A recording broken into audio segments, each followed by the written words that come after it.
Hello and welcome back to the Boxing Social podcast in association with Betfred. With me, your host, Rob Tebbutt. Delighted to be joined today by Uncle Alciester. Be familiar to a lot of our viewers on Boxing Social, somebody who's been on the channel quite a lot over the last few years. Not enough, of course. It's always good to have you back. Before I get started, as always, we have all produced a negative COVID test, thankfully, for today.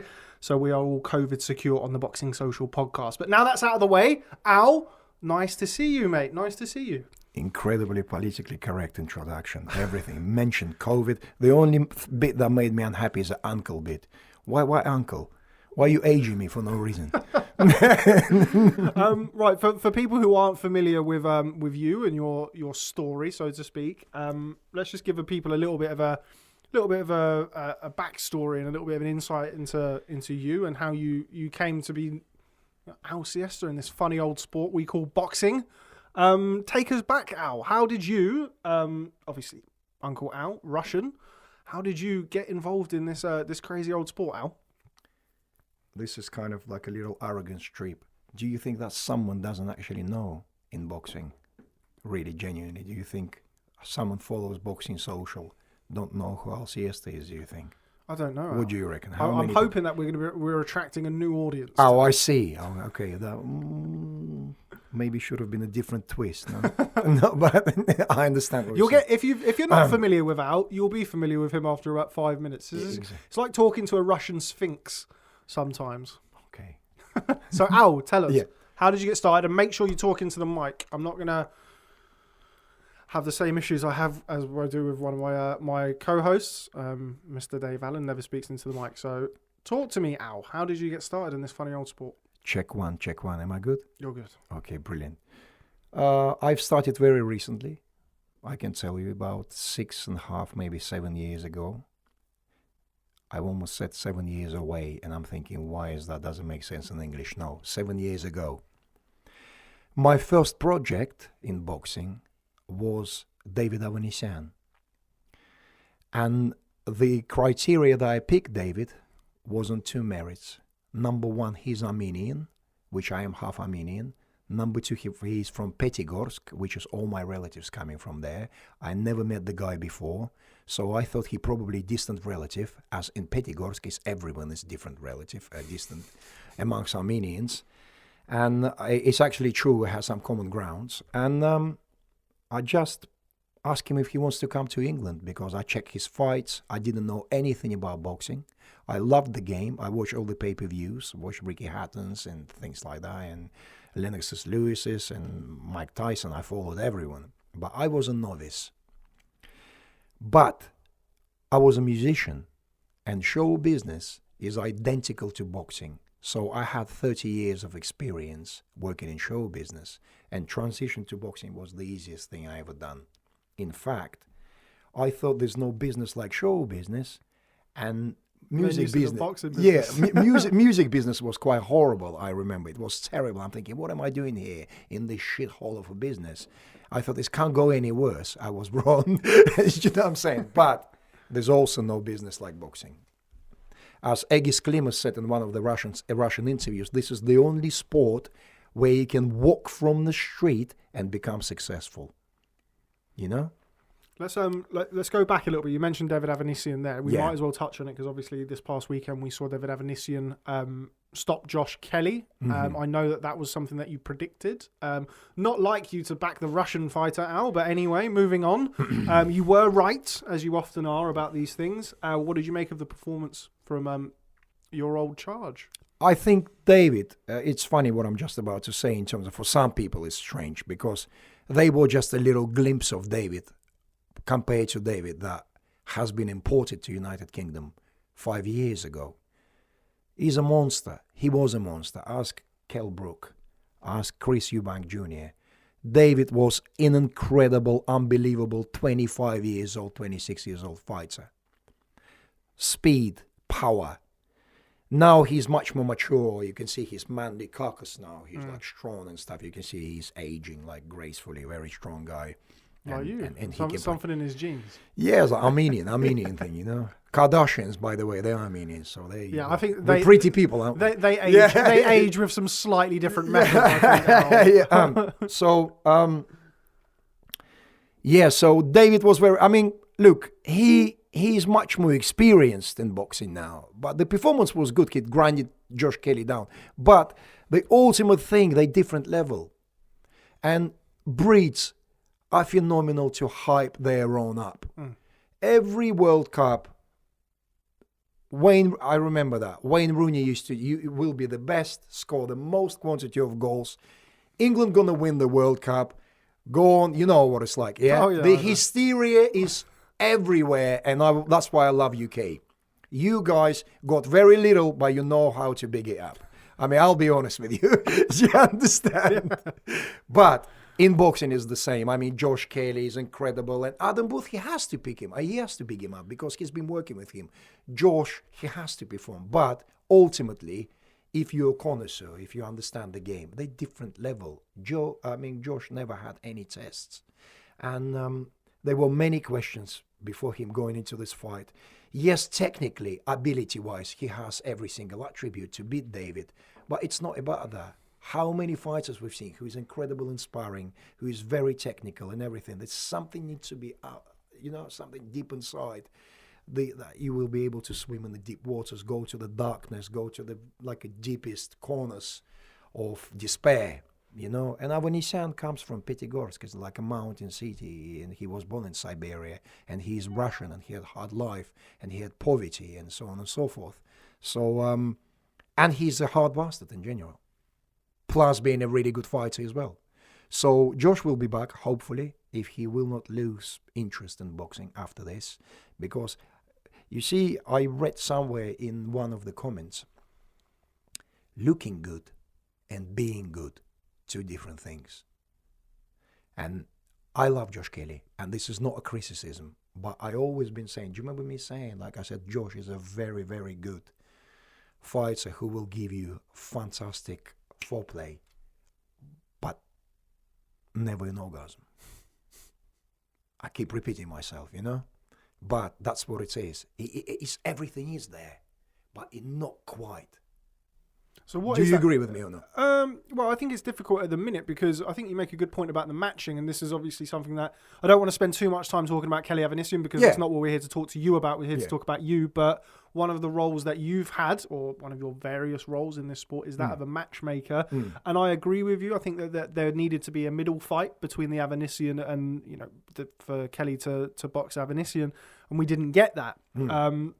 Now, do you think that was...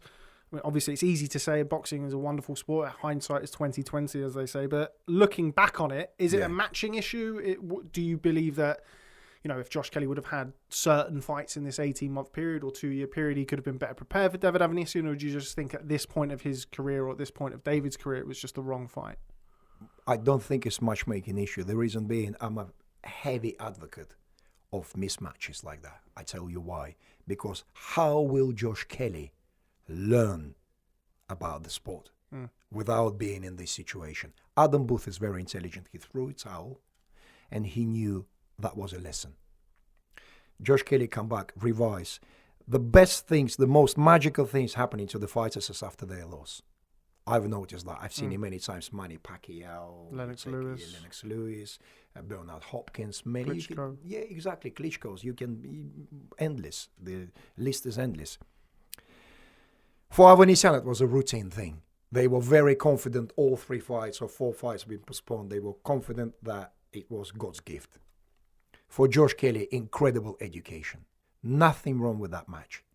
And I'm really glad that match been made. And I'm really glad that there are some matching issues on matchroom shows, according to some people saying Warrington got banged out and this guy lost and that.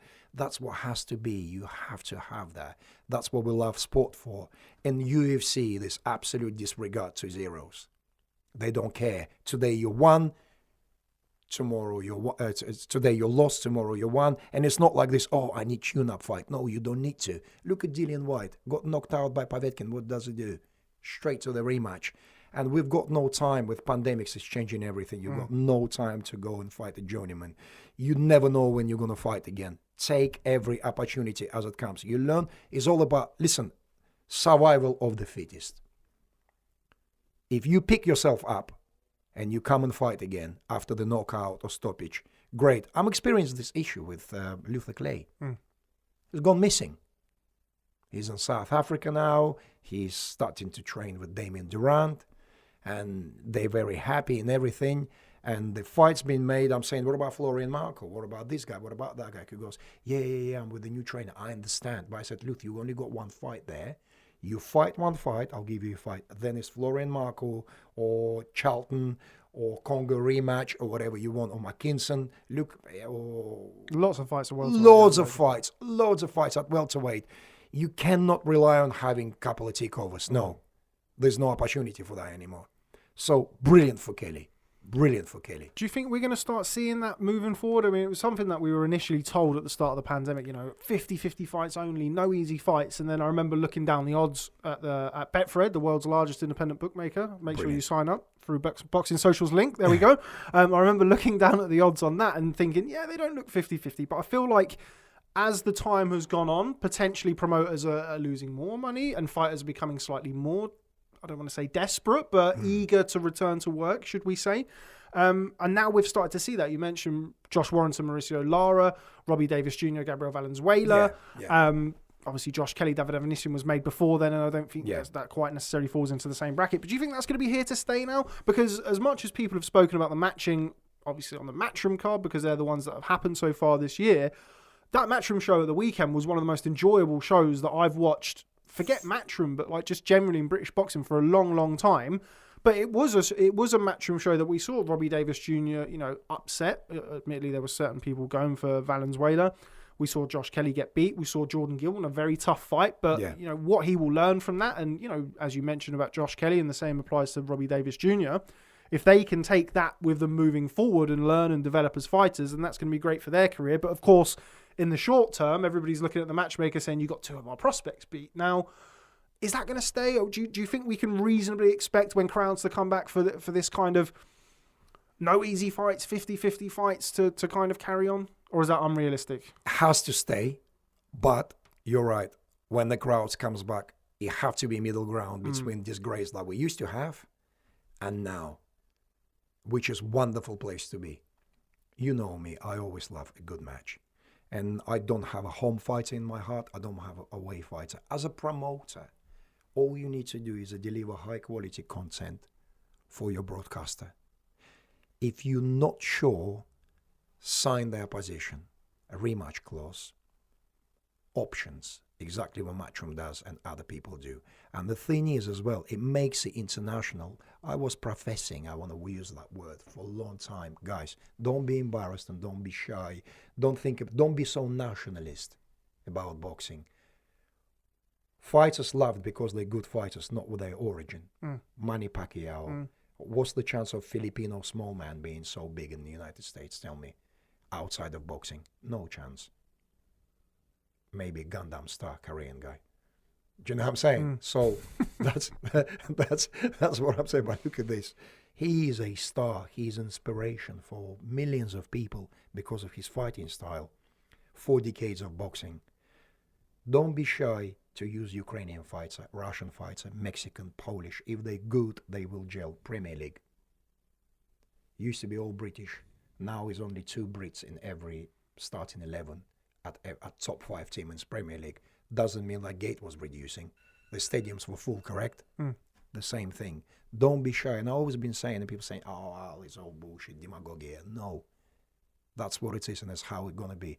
And I am the man, by the way, to build the alternative to Top Rank in Europe. Reasons for that, apart from good looks. And young age. Right, the reasons are, I speak few languages, genuinely. I know every single manager in Europe, pretty much, who's got some decent fighters. I am the bridge between East and West. Am I lying? No, certainly from my experience, if I ever need to get hold of an Eastern European, you're the first name that pops up in my phone book. I know every single British manager. I know British fighters very well. I know British boxing scene very well. I know Russians, Ukrainian, Kazakhstanis, Uzbekistanis, Armenian, Georgian, Polish, French, Scandinavians, whoever. So I know what needs to be done. We just have to be open-minded here in the UK, and we want to see a super league, something in my own. What do you make of the current state of British boxing? You've been in boxing, you mentioned, kind of 6-7 years now. You're very much your own man. You come and go, and as you mentioned, you deal with people in the UK, you deal with people in Eastern Europe, Northern Europe, wherever. What do you make of the current state of the sport now? Because when you came into boxing, David Hayward has still been around, Kell Brook, Amir Khan, George Groves, James DeGale. They're now not here. What do you make of the next crop coming through? And outside of Alciester, what does boxing need to do in this country to reach Eastern European level of boxing is flying, obviously America. Where is British boxing now, and where does it need to go, and how does it get there? British boxing needs to mix the level, sparring partners, international camps, more fighters, melting pot with Spanish arriving to Premier League and other players. The standard of British football start rising technically. Am I right to say so? Yeah. This is important. We need to mix. And that's what gives a bigger audience. It becomes multicultural, international. And genuinely, UK is the perfect country to be a home of European boxing. One of the UK networks could be a home of European boxing entirely. Like equivalent to HBO, ESPN, Showtime. I mean, HBO well past, but we don't know. Maybe they come back one day. But you understand what I'm trying to say?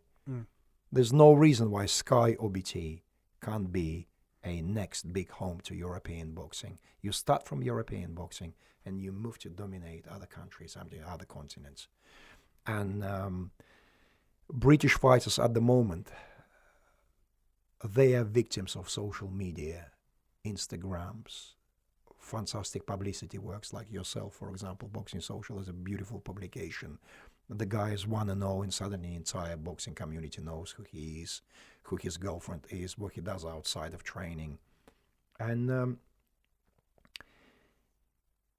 it has positive and negatives. Yes, social media is a fantastic tool, but don't forget to train. You know? So that's the situation. And I would specify, but I don't want to. There's numerous fighters in the UK who hyped up till the ceiling, and they're half as good as what they get perceived. Just want to go back to what you were saying about Luther Clay. Luther Clay, big friend of Boxing Social. I've covered him since before he was boxing on televised shows, certainly over here, thanks to yourself, of course. You promote him, or manage him, promote him.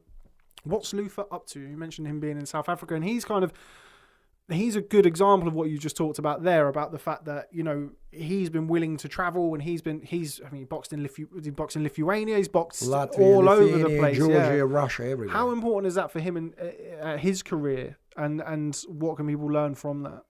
Let me set you an example. Luther Clay was a business studies and graphic designs in Southampton University, a student. Never any claims on professional career or amateur. He had about 11 amateur fights.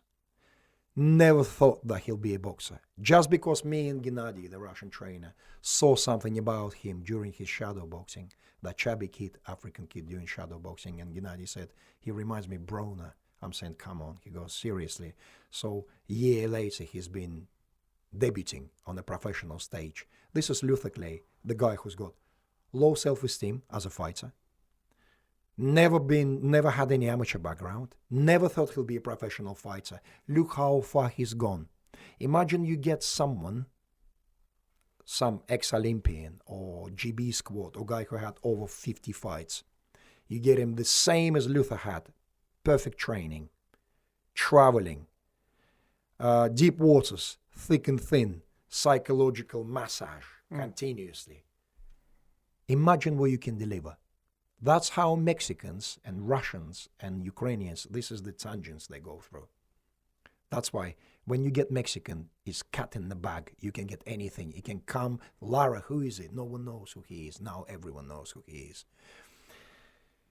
Ordinary Mexican, Ukrainian or Russian, let me tell you that matchmakers in the UK, they know who to pick from Mexico and Europe as well. They never gonna go for that middle of the road guy who can do the damage. There are certain fighters they're safe. And on the resume, I beat a Mexican fighter. But what kind of Mexican fighter did you beat? I know, as I mentioned, 7-2, 7-1, 9-3 Russian, Ukrainians, Mexican fighters that will do most damage to most top 15 in the United Kingdom, at least. In your role as a matchmaker, because I know you've matched a lot of certainly matchroom cards over the years, alongside Paul Reddy, now of STN Sports. Shout out Paul Reddy and STN Sports. Yeah, definitely. In your role as a matchmaker, how difficult is it when a promoter comes to you? Because I'm assuming, and obviously I don't match fighters, I'm assuming if you bring them the 9-3 Russian who goes and takes their prospect's head off, that's not going to go down too well. No. We've got guidelines. Look, it all depends on your relationship with the promoter. I love Matchroom. When we worked with Matchroom, I wanted to make a pretty fight, and Paul and I, and make it very competitive so the spectator and the viewer on TV and inside the audience are satisfied. They like the fight. There's a hard fight, or looks like a hard fight, and then British fighter comes on top, stops the fight, or demolition, or points victory, and it's satisfying. It serves the purpose. But if you get upset, the surprise is there. Do you know how many banana skins we've got up our sleeve? Anytime. I can ruin any fighter career if I want to, trust me. And no one will find out about it. But we don't do that. But when you've got your own fighter who you built, it works other way around. You would bring someone like your fighter wouldn't think of any. Do you understand what I'm trying to say? But it will be a very serious test. And then you can say to the fighter, you see, it was a fairly easy opponent. You're not ready. But you know it was a hard opponent. That's how you bring them up. This is a bringing as a fighter. Because I mean, one thing you need to make sure, because the fighters, when they're inexperienced, the main line that suffers straight away is the defense. The bravado is there, they can punch, defense is suffering with the absence of experience and so on and so forth. So you just need to make sure that whoever you're bringing is not particularly a punching one, because the accident could happen at any time, So, for example, if you look at pedigree of Luther Clay, if you look at that big list of 11 fights, none of them was heavy-handed. They were really good fighters, and they took him through deep waters. He beaten the French champion, Yahya Tlaouziti, in a very close fight, and it was a brilliant fight. But because Luther very brave, I was always scared for him to get caught. And Chris Congo was the one. Have you had any, you mentioned accidents can happen, of course, and naturally it's boxing, it can happen no matter who you are or how good your fighter is, so to speak. But any in particular ones that stand out in the memory? Any big accidents, so to speak? You were supposed to bring a fighter over and he actually turned out to be a little bit better or indeed a little bit worse than you were expecting? I remember the banana skin I made. If I can announce now by back date. You're more than welcome. Someone said to me, Craig Glover being put on the table continuously. I remember, I know who you're going to mention. Continuously. Al, could you get someone Lessony? I said, oh yeah? How Lessony? Whatever. Delivered. That was on the Liverpool show, wasn't it? Correct. The Liam Smith, Correct. Sam Eggington undercard. Correct. Can't remember the guy's name. I can't pronounce Václav Pesar. Pesar, that's it. He lost to David Price. He lost to David Price at heavyweight and then come down to cruiserweight. Correct. And he came down to cruiserweight and he looked like an absolute monster. He beaten up Russian Hammer Kudryshov, but didn't get the decision. Oh, really? Yeah, that was another thing I made.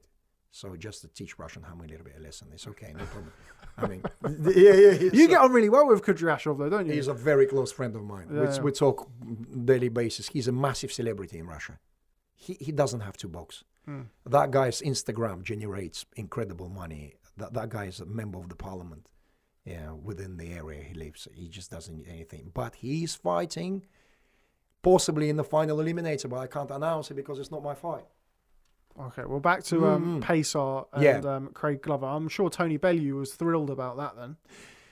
Tone got a bit keen. Tony is very keen. Glover. You see, Brits get carried away sometimes. Seriously. I mean, guys, come on. If talk about levels, because I might get disliked after this interview. But the reality is, let's treat this sport and the levels for what they are. As I said, let's just, what did I say? I said nationalism is the enemy of, what did I say? Is the enemy of truth. That's what it is. It's like blood's thicker than water. Do you remember that saying? Yeah, so, for example, I'm trying to stay away from that kind of ethos. Good fighter first, then where he comes from second for me. It doesn't matter. No prejudice. But in UK, it's different and it's changing now. And I hope it will change. And I hope that I will be the man that will change it. Do you agree with me or not? Or you think we should keep this Britishness about this? I think you make a very good comparison with the Premier League. I think I'm always an advocate of fighters certainly travelling at least for sparring, if not for fighting. I know Fabio Wardley's gone out to spend a couple of camps with Alexander Usyk, and countless other fighters have done it over the years. Chris Congo, who you mentioned, has gone over to the Olympic Institute as well. sparred Lomachenko. So I'm a huge advocate of that, and I do feel that we do have a problem with that in the UK. Everything is so magnified here. I think you make a very good point about it being kind of a double-edged sword where, yes, being from the UK is great. You get great press, get great exposure, but ultimately you have to be able to back it up in the ring. And that's not to, blanket cover every UK fighter. But I do think that it's not just UK, but if you look at Amir Khan taking himself away from the UK and going and basing himself in America, the hard sparring that he would have got out there, he would have been very uncomfortable with that a lot of times. I feel like we get comfortable in the UK. Our fighters are comfortable, and they don't always want to live outside that comfort zone. Luke Campbell, another example, went over to Miami, trained with George Rubio. Michael Conlon. Luke Campbell is a very good example. I think that guy, apologize for interrupting you, is a man on the search, where I think Amir Khan was driven by financial gain. Really? Yeah, definitely. Him going to America thinking maybe he get more money. I think where Luke Campbell genuinely cares about his craft, and he went looking for that extra. Vavavoom, you see. Yeah, so that's the thing. The fighters got different. And also, I think, and you kind of... you make a good point about, Top Rank. Top Rank is very much a melting pot and has been over the years, particularly the kind of recent surge from Eastern Europe. Now, obviously, Eastern European fighters haven't always conventionally been able to turn over as professionals in boxing. Excuse me. That's obviously come to an end, and we've seen the dominance really in certainly certain divisions with regards to Eastern European fighters. Do you think it's going to take an Eastern European fighter or a foreign fighter to really come over here and make it big, so to speak? Because we've seen it with when Gennady Golovkin went out to America, when Sergei Kovalev started topping bills in America. I mean, Klitschko stayed in Europe, but is it going to take a foreign fighter to kind of set up base over here and start getting success here for that to kind of make that initial shift? I think it's a matter of maybe few fighters coming in. Right, question. How popular is Alexander Usyk in the Very UK? popular. Very popular. Within the boxing circle, it has to be said, which it doesn't represent the casual audience by any stretch of the imagination. But yeah, I mean, for certainly an Eastern European fighter, I'm not sure if I remember anybody being anywhere near as popular as him over here. Imagine if he would have spoken English. So the language... He speaks with his eyes and his face. Yes, Anyway, yes. So he's like Mr. Bean, isn't he? You said that, not me. No, that's okay. No, Alex, I'll talk to him. You're good. You're very close with Alexander Usyk, aren't you? We talk all the time. What's he like? Very humorous, very sharp, intelligent, very ironic. Doesn't take himself seriously at all, and solid as a rock. That's how I know. Again, Avanesyan Kelly, solid as a rock. Do you understand the transformation, the projection I'm doing? Anthony Joshua against Alexander Usyk, solid as a rock. Do you think Usyk is the same fighter at heavyweight? Definitely. Yeah? 100%. I can tell you this thing. The only person that has domination over him on paper right now is Tyson Fury. AJ knows about Usyk. He knows it. You know when two animals meet and one of them just put the tail down for no reason. There's no communication. All these things. One of them just gives in. AJ knows about Usyk. And it doesn't mean that AJ is scared of Usyk. No, it's just the superiority. Intellectually, technically, very solid. And almost like, hello, I've got your number. That type of thing. Do you think we'll ever see that fight? I'm not convinced we ever see Usyk versus Joshua, personally. Let me tell you something, yeah? Have you noticed how quiet it went with Tyson Fury against Joshua? Yes. And the reason why it's gone quiet, because Eddie says that Bob Arum asked him to shut up. Brilliant version, but doesn't work with us. Yeah, what I want to try, listen, I think that they are waiting for Usyk to commit with Joyce. So when the fight won't happen between Joshua and Fury, AJ can say, guys, I wanted to fight Usyk, but he's now occupied by Joyce. We won't see that fight. Usyk Joshua. Yeah, and I'll tell you what, if just somehow, coincidentally, something will happen and WBO will mandate Joshua to fight Usyk, Joshua will vacate WBO title.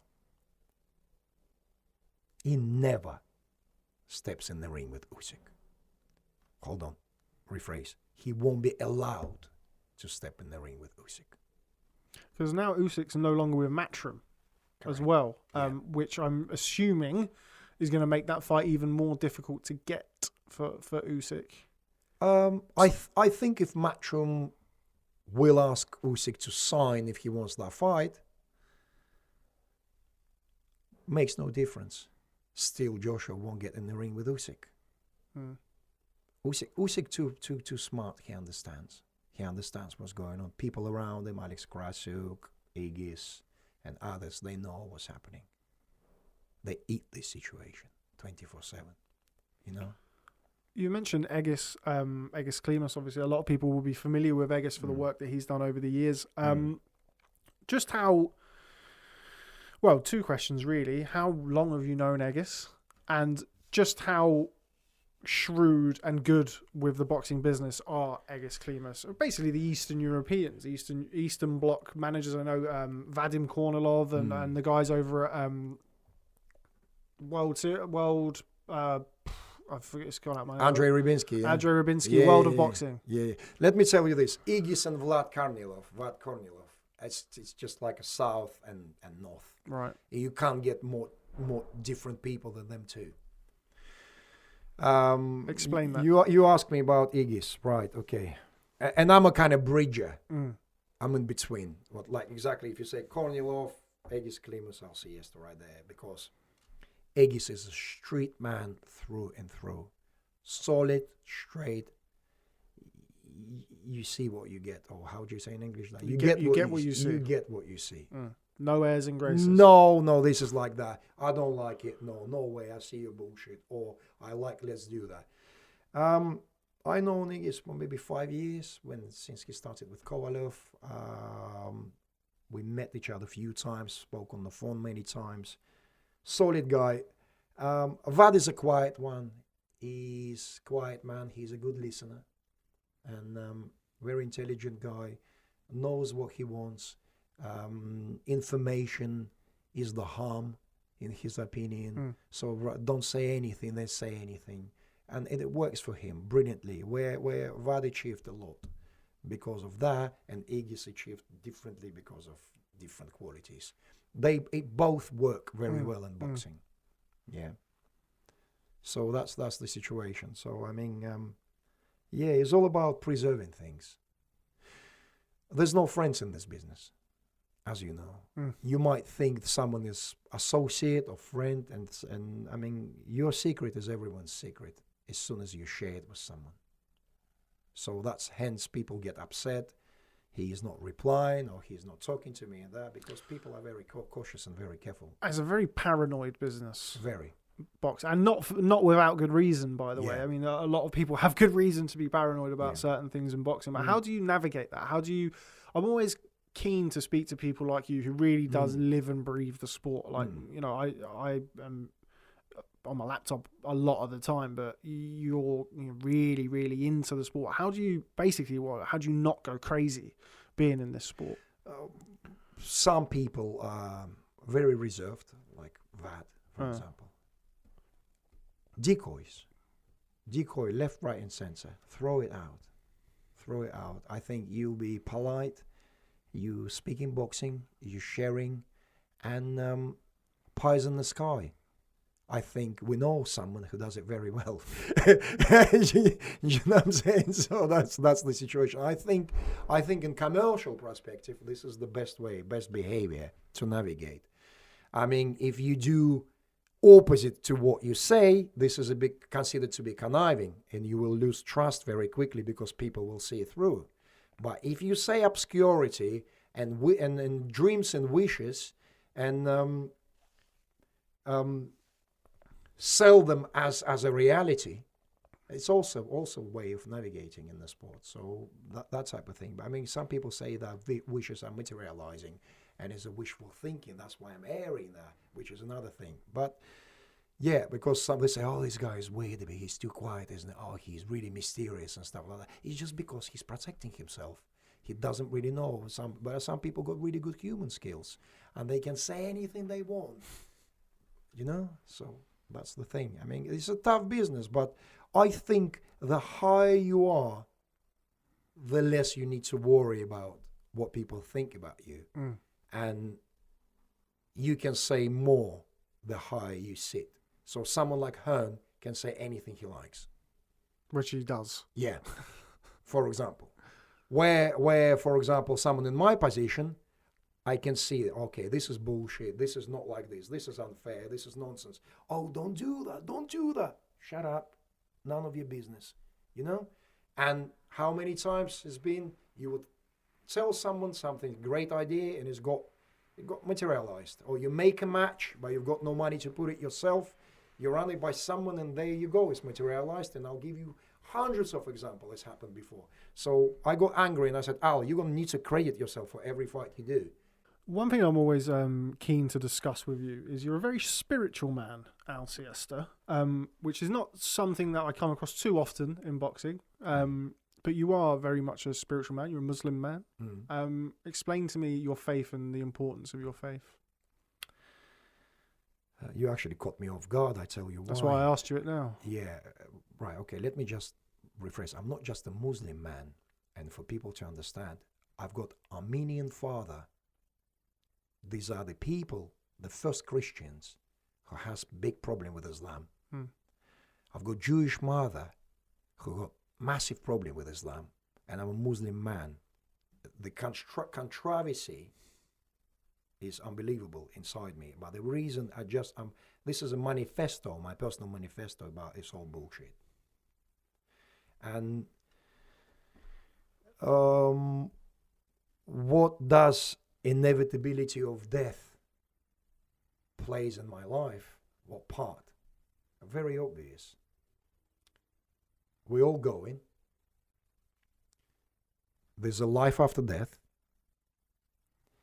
And whoever experienced mental torture or, God forbid, depression or mental health and things like that, the physical torture is a temporary thing. The mental torture and soul torture is pretty much relentless and immortal. And those commit suicide, for example, they think they found their way out. And then the next dimension, it multiplies. And in order to stay clear of it, or try to stay clear of it, you need to try to do good, be fair, and knowing in your heart that you're doing the right thing. Say, for example, someone who prays or goes to church or goes to mosque and doing some really bad stuff, they're not in any favorable position in the eyes of thee than person who never prayed, drinks alcohol, smokes, womanizes. Thee is so profound that everything you know is thee talking in you. So everything you're hiding is thee hiding. Everything you're discovering is thee discovering. So basically, it's a nuclear X-ray that there's no hiding space and place from. But it's a loving X-ray. It's not punishing. And every time you make a mistake, you've got another chance. And you see, because I'm in this environment with you, my brain is not sharp. So I wouldn't be able to describe you what I feel and how I know about this in a relaxed manner as I would normally describe on my couch. Much more animated. I'm held by English language, for example, and various other things. So I have to carefully think how to put it together. But it's such a great thing. And there's a light at the end of the tunnel. Always. Always. And it's just all about not taking it too seriously. And the only thing you need to take seriously is your soul, your clarity, and knowing inside every corner of your soul that you're a clean man in terms of, yes, I made a mistake, acknowledgement. That was bad, repent. Genuinely repent, not like, oh Lord, I'm really sorry. X-ray. You can't get away. Give more than receive. You give, it multiplies. Minute you start thinking, oh, it works, I'm giving, I'm receiving, don't work. You know? So that type of thing. And I don't do sabr. Sabr is contentment, control, respect to everyone. Gaze, your gaze are down. I don't do that. I'm an actor. I'm quite terrible, I know. But Lord knows me. Lord knows me. Lord knows me. To animals. I love animals incredibly, you know, sentimental. Lord knows how I feel about people. Lord knows about how I feel about politics, everything. I can see many things. And nothing we can do about. And look, we're temporary guests. And one day it's over. So people who banks on all the beauties of this time and this life will be disappointed. You know? Does the inevitability of death weigh heavy on you? It's wonderful. Check this out. How many things in your life I guarantee? Only one thing. Don't you love it? Well, yeah. I guess it gives you something to. It's sort of, you know how it's going to end, I guess. This ultimately, that's what you need to know, yeah. Correct? But you know the uneasiness because you think it's the end. That's the uneasiness, and it's a scary moment. Incredible. That's the transition. You know. So, what's that twin thing? Did you see that little? It's like, I don't even know, call it meme. Or meme. Meme. In Russians, calling it meme. Yeah? I don't know call it. Have you seen that meme about the twins being inside the womb? No. And saying, someone says there's mom out there. Did you something? I didn't see it. Something no. I'm really deep. That's what it is, you know. I mean, look, Rob. It's out there, 100%. And I don't want to say scientifically proven, it's demagogia. No, it's there. And you'll come there, yeah? We all need to try to make right choices. To be honest with you, nothing is important. Boxing, not important. Your family, not important. What's important? These important.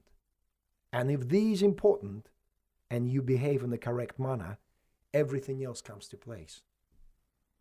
It's very easy. I mean, they say that Bible or Quran is like a manual, and your life is a vehicle, and this is the manual how to drive it. And that's absolutely true. But I prefer, and it's arrogance talking in me, because I've been speaking to imams and various people of religion, and they said, Al, you're very stubborn. You're very stubborn. I said, I prefer to discover that, because let me tell you how I learned to play piano.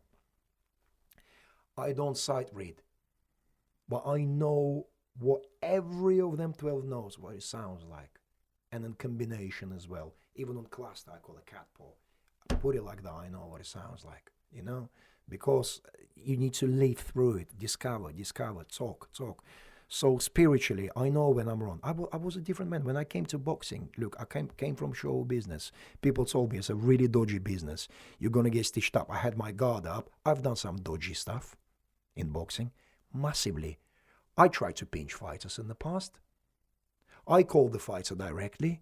I thought about the manager, you're a mug, you don't know what you're doing. But then, when I learned about the etiquette, and I learned how I felt on my skin what it's like to be fighter pinched, or stitched out of the deal, or money not being paid to you, because I'm a developer and I am a progression, I learned very quickly, oh, this is not the way forward. Now, Alciester is one of the best people in boxing that you can deal with. Because that transition. What did help me? The spiritual side. You have to develop. You have to develop. Simple as that. And I think this sport really lacking humility. Massively. Why is that? Do you think it's just because of the bravado that naturally comes along with combat sport? Or what is it? I think this is the kind of people this sport attracts. They all gamblers. I agree. Yeah. Do you agree on that? I agree. That's what it is. Boxing, myself included, it attracts very people from all walks of life. There is no bar of requirement for entry. No. Or bar of entry, whatever it is. That's correct. For boxing, as you mentioned, it's the only sport in the world where you can take a man from the street and he can be successful. I mean, admittedly, that's an extreme example, but it is true. Final one on all things spiritual, I guess, was and we'll talk about your piano playing. We've spoken about Al's music career in other interviews, so we're gonna kind of leave that to one side for the minute at least. When we were in Saudi, you were there for Ruiz Joshua 2. I came home. You didn't come home though, not straight away. You went to Mecca. I went to Mecca with Benjamin Farouki of my Boxing brother. News TV. Yep. Yeah. And we saw Radio Rakim there as well. Radio Rahim. Lots of. Let me tell you this, in Islam, I tell you how blessed Eddie Hearn is. Let me just explain you that, expand. Eddie got so many du'as. Dua in Islam is when you knowingly, willingly or unwillingly created an opportunity for Muslim man to come to Hajj. This is one of the biggest blessings the man can have. He put this fight with Anthony Joshua. Do you know how many journalists and people, the fans, after that fight went to Mecca? Hundreds. And that all du'as, all the blessings, went straight to Eddie in Matchroom. Can you imagine that? Without him even knowing, he wouldn't even contemplate. Maybe he's quite a deep guy. Maybe he would contemplate. But amazing. Congratulations. Thank you. Alhamdulillah, we say. You know? So Radio Rakim was there. I saw lots of guys there. I mean, Benjamin Farouki. He goes, look at this. I said, well, that guy looked like Golovkin, probably from Kazakhstan. So we came up and there was a guy from Kazakhstan and he navigated us everywhere. You shaved your head as well. Explain to people what, I know the reason why, but you will explain it much, much better than me. Why shave your head? You have that silver fox mop on the top of your head. It is a mop at the moment, guys. I apologize. There's no hairdresser. It's okay. Like everybody can see. It's all good. Yeah. We're COVID secure here, but no COVID barber on site yet, unfortunately. But yes, you braved the shave, to speak. It's purification, because it literally, it's a quite banal and naive story, but maybe it's sweet. You're purified. Basically, you're equivalent of coming out of the womb of your mother. Humbling yourself. Really. Completely. You're just like a newborn baby. So therefore, they say that hair contains the sin of the past. There's a saying in Islam and Christianity as well. So by shaving the hair, you're making another dua, like I'm purified, Allah, I came out, take me as I am, and I'll try to be a new man. It's another birth. It was Hajj. And that's what it is. And I shaved my hair. And Ben said to me, "You sure you want to do it?" I said, 100%. So we went and it's amazing. Because we like, not to question your faith or anything like that, but I was surprised because I knew that Ben was going and I knew that was customary what would happen when you go to Hajj, but I didn't know that you would do it, or I didn't necessarily expect it. And then I think I was sat on the plane coming back from Bahrain. I think we had our change in Bahrain, and Ben sent me a photo of you with your and a real it was with a razor, right? White. Yeah, you were Walter White, Walter White indeed. Heisenbergovich. Yeah. Of boxing. That whole experience must have been really, really something else for you. Had you been before, or was that the first time? This is the first time for me, and let me tell you this: as a Muslim, I admit I have problem with namaz. It's a prayer, and the reason I've got it's again. It's not important. Find the time. And I'm learning gradually. But what I'm brilliant at, and I don't want to brag on because it's haram again, but I'm quite good. And I discovered in the last 11 years, I've been doing it religiously. It's Ramadan. I love it. It's the safest time a year when you feel invincible. Yes, you're a bit weak. Not much perk. You don't drink, you don't eat. But I love that time. Absolutely. Is business brilliant during that time? Fantastic. Can anything faze me? Nothing. So there are some interesting things. I'm trying to be. Look, I to be honest with you, I stepped out a little bit. I'm not a good Muslim at the moment. I tell you why. Because thoughts. I keep forgetting about thee. Because and I do get caught up in earthly fires, as you say, and thoughts and gains and profits and strategies which aren't important, but just because we're speaking now is actually very good. I mean, it's a dua on its own by remembering this, because at the end of the day, this is all inevitable, And I try to explain someone. It's about like journey from Southampton to London, and all you need to do is just do that journey, but don't leave on Basingstoke. Yeah, I remember that. It's just like you're taking a parcel. That's all. You're taking a parcel. It's a destination. It's a journey from A to B, and you have to deliver that. And all you need to do is just deliver it. That's your life, literally. But people make mistakes. People break down. People don't believe, disbelievers. And any Muslim man wishes to other man to find faith. That's all. And it's not fashionable. You know that. Religion and faith. Religion is not a good word, by the way. Faith is a good word. If you got faith, it doesn't matter who you are. And another thing I say about Islam, Christianity, Buddhism, God is one different doors. Just God is one. What's God? Universal energy beyond human comprehension. Simple as that. There's no face to it, nothing. It's something out there that's so powerful, it's everywhere. Ours is God. X-ray, positive X-ray, wonderful X-ray.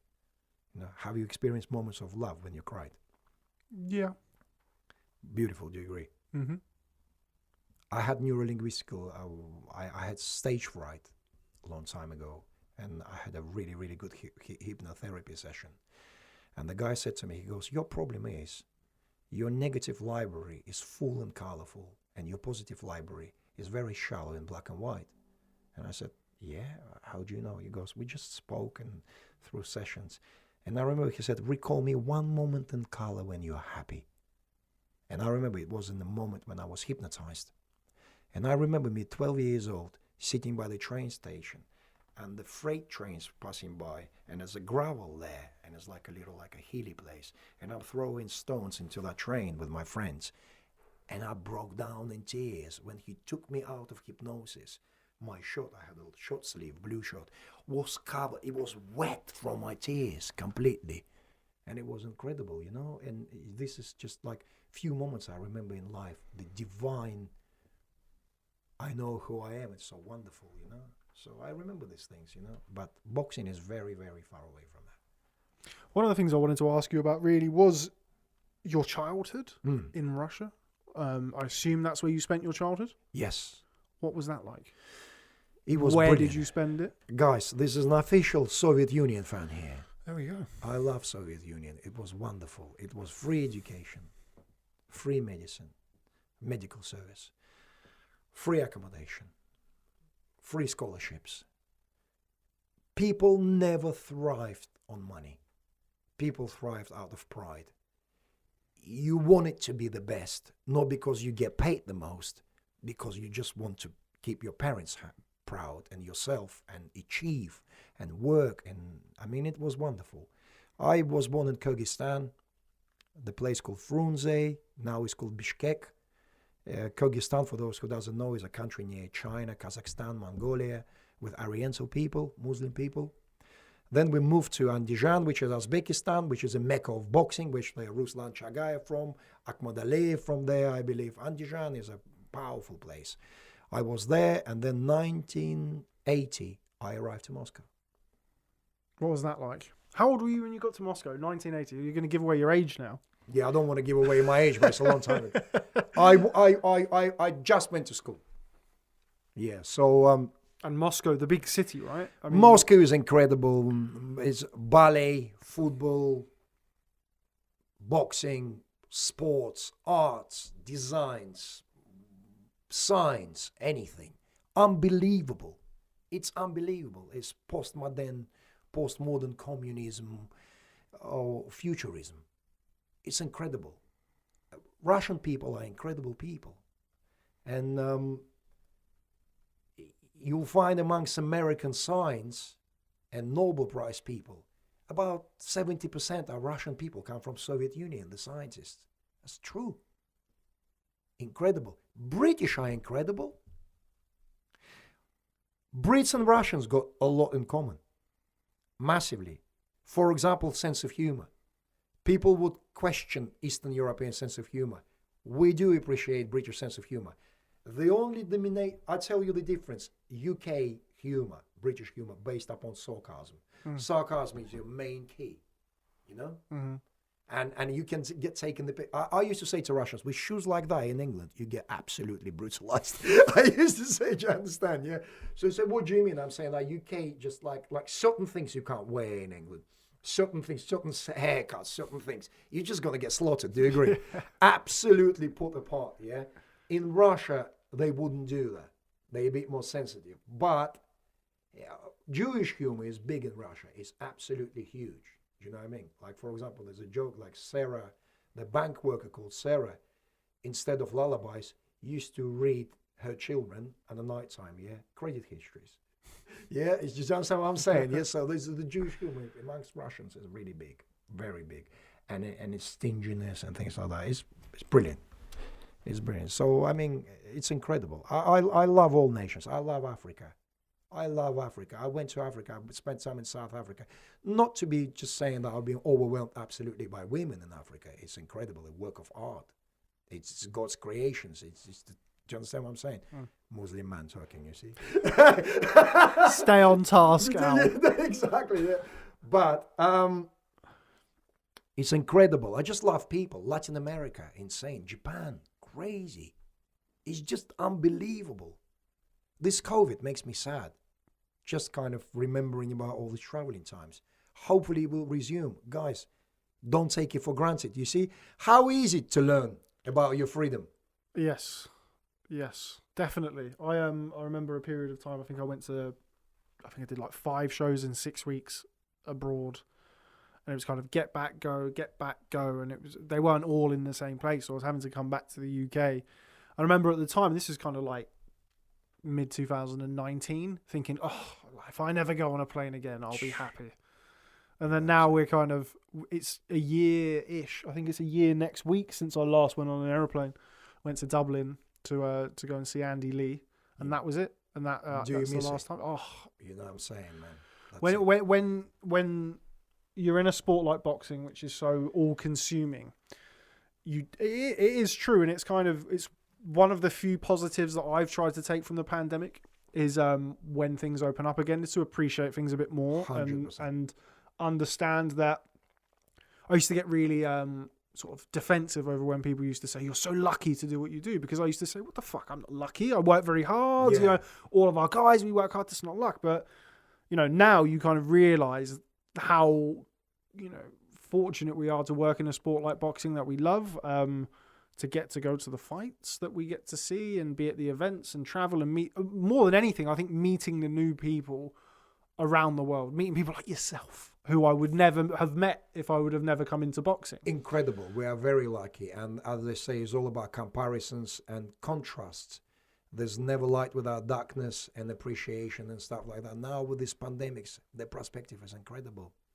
Touching the leaves, the grass, to see people gathering together in city centre of Southampton. I was happy. I wanted to cry when I saw it. It's almost alien now. You kind of look on the TV, I'm forever watching old fights, not necessarily like very old fights, even a couple of years ago or 18 months ago, and you kind of look at people in the crowd, and it's like it's almost difficult to process a little bit. Like I stayed up to watch the Joseph Parker Jr. FAR press conference last night, and you see like all of these New Zealanders walking around with no masks, no social distancing, handshakes and hugs and stuff, and you just look at it like, that was us. Is it coming back?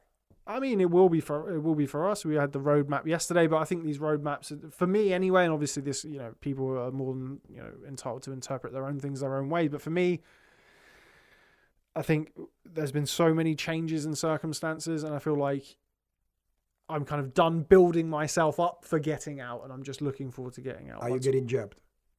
Oh yeah, I will. Yeah, I'm going to take whatever's necessary for me to get out. AstraZeneca or whatever it is out. Give me all of them. I'll take all Sputnik? of them. All of it. Give it to me now. I've got Sputnik with me. No, I don't like. I mean, we're going on to dicey grounds with COVID, but let's talk about it. We've gone there, so let's talk about it. I mean, I'm not a very scientifically educated man. I'm not. I guess I'm curious about a lot of things, but when it comes to science, I've never been a sciencey person. I've always been very much a humanities man, English and what have you, or language, so to speak. So kind of just accept what's given. And I think whether people want to look at it as brainwashed or sheep or whatever, I will do anything now. We've been locked in for the last year. I'm quite sure that I would do a lot of things to get out of COVID, you know, or get out of the lockdown that we've been in. It's been a very difficult year for everybody. I think, like, if that's what it's going to be to get us out, then I'm willing to do whatever, I guess. And you know, there's going to be people watching this going, look at you, man, you don't know anything. You're just doing what they tell you to do. Yeah, I am. I'm desperate to get out. And I think that a lot of other people are in the same boat. What about you? Are you getting jabbed? You might have to, right? If you have to get on a plane. I will get jabbed by VIP vaccine from the government. So you want the... If you want to know that. Yeah. No, I will get jabbed. Yes, definitely. Hot topic in boxing, isn't it? It's yeah, definitely. Good. Yeah. English. Yeah, there we go. No, but that's the situation. If I have to, but I'm very careful. I'm kind of... Sometimes I think, what a load of crap. But sometimes I get really paranoid and cautious and saying to my missus, have you won the mask or whatever, what's going on? Oh, okay, come back, I'll do that. I think like better safe than sorry. It's a particularly kind of the industry and the lives that we keep on a day to day. Again, it goes back to that paranoia, not necessarily paranoia, but you question everything. And, you know, particularly something like this, which is so new and so alien to us as a society. Our podcaster Jimmy Webb, who's in the other room mixing all of this together, said something very, very, very telling to me a few months ago, and said that people want a simple answer to a complicated question. Yeah. And I think that is probably the best way I've heard it summed up. So big up Jimmy Webb, who will be listening to this and watching. So I think that's kind of my thought process on it. I initially was very much in the camp of, you know, if I'll go on a plane until they can tell me I can't go on a plane. And kind of, I mentioned that trip to Ireland, and that was, I think, the day before or 2 days before we actually went into the first lockdown. And even then, I was kind of reluctant to acknowledge it. And, you know, we'd kind of had it floating around for a couple of months, and everybody kind of looked at it as this virus that was going to be in China, and I'm not going to China. And I remember Bob Arum had a fight. What was the fight? I think it was I don't know. So Aram had a show in China. Yeah. I remember he Well, didn't. Macau. I can't remember.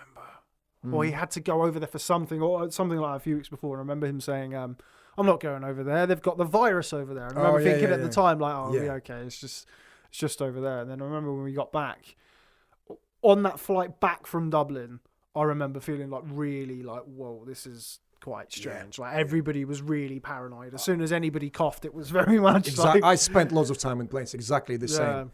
And in that kind of grey area, that like that danger zone, that grey area between kind of everybody realising what a serious big deal it was. I remember getting home that night and kind of looking at my phone, and Twitter had just added the COVID-19 bit on the trending thing. So it's like, okay, that's strange. And looking at it and seeing it all kind of all unravel was quite something. And it did. And for me, I'm naturally quite pessimistic, and you do look at things like that and you think, it's okay. You never think it's going to happen to you and all that sort of stuff. And I remember thinking then, like, that's scary. That really is scary. And then we're a year later, and there looks like to be some sort of plan to get out of it. But as I said, these plans change, and we have to change with them. Yeah, it's another crime against humanity that someone got away with. Yeah, 100%. Might get us shut down on YouTube with this chat now. Always saying, what can we do? Whatever. But listen, they will tidy everything up. That's all we need to know. That's why we don't criticize everyone. Everyone got their motives, people try to do. Maybe it's good for us. I don't know why they've done it. Who they? No one knows. Do you understand what I'm trying to say? I understand what you're trying to say. No one knows what it is. One thing we know, people just get ill. But was there COVID-19 last year or year before or 5 years before? Maybe. Why didn't we know? We never paid attention. We got pointed out and suddenly we started to count. Is there many deaths this year than last year? No. In 2018? No. Same season? More deaths? No. Leave it. Let's get out of this COVID situation. Yes, absolutely. Which is why everybody here at Boxing Social HQ has had their COVID test come back negative before we started the podcast. Just like to caveat that we started with that. Just in case. Yeah. Just in case. We started with that. We'll finish with that. Al, always a pleasure. We spoke about boxing, we spoke about faith, and we spoke about COVID. So an interesting blend, as always, when catching up to you. One of the more interesting people who I spend my time talking to in boxing. Thank you. Looking forward to seeing what you've got coming up soon. And I'm sure before I let you go now, you're going to tell everybody what to expect from Alciester in 2021 beyond. I'll try to keep my cards close to my chest. There are some big announcements pending. One of them probably this week. I am working on something very interesting, as you know. I mean, last year I've done 10 shows, should have done 12. 2 shows got pulled for the various reasons. It would have been 12. I would have been the second European promoter to manage pull 12 shows after the pandemic, after Matchroom. At the moment, I'm third European promoter. It was Matchroom, Warren, us, MTK. Funny, all 4 British promoters. Only 2 had major television contracts. I consider MTK and myself minor promoters in terms of television, but we still pull lots of shows together. And I'm hoping to do at least the same number this year, if not more. Better quality, with Cold Wars Special, with some Blitz tournaments, whatever it is. I've got different ideas, talking to various broadcasters.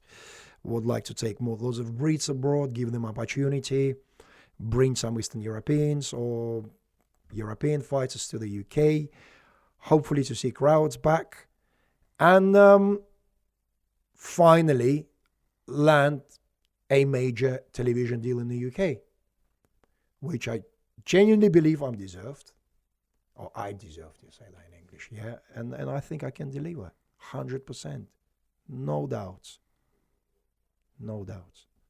Okay, well, hopefully people will watch this interview and just throw a multi-fight contract your way. Al, how's that?